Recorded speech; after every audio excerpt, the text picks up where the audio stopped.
بسم اللہ الرحمن الرحیم۔ تمام دیکھنے اور سننے والوں کو میری طرف سے السلام علیکم۔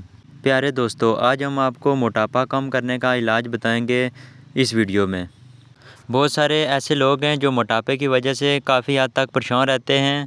وزن زیادہ ہونے کی وجہ سے نہ تو وہ پیدل چل سکتے ہیں اور نہ ہی کچھ وزنی چیز اٹھا سکتے ہیں۔ موٹاپا زیادہ ہونے کی وجہ سے جب چلتے ہیں تو ان کی سانس پھولنا شروع ہو جاتی ہے۔ طرح طرح کی دوائیاں کھاتے ہیں لیکن ان کا وزن کم نہیں ہوتا۔ موٹاپے کی وجہ سے کولسٹرول اور یورک ایسڈ ہو جاتا ہے جس کی وجہ سے ان کا بی پی ہائی ہو جاتا ہے۔ موٹاپا کم کرنے کا ایک ایسا نسخہ آپ کو بتائیں گے کہ آپ استعمال کریں گے تو حیران رہ جائیں گے۔ نسخہ یہ ہے کہ آپ سبزی فروٹ والی دکان پر جائیں اور جاپانی پھل لے لیں۔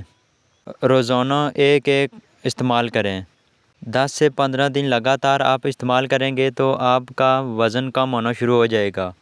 جاپانی پھل استعمال کرنے سے آپ کا چہرہ کے داغ، دھبے، چھیاں بھی ختم ہو جائیں گی اور نیا خون بھی پیدا ہوگا۔ والسلام۔ میں امید کرتا ہوں آپ کو میری ویڈیو پسند آئی ہوگی۔ نیکسٹ ویڈیو تک اللہ حافظ۔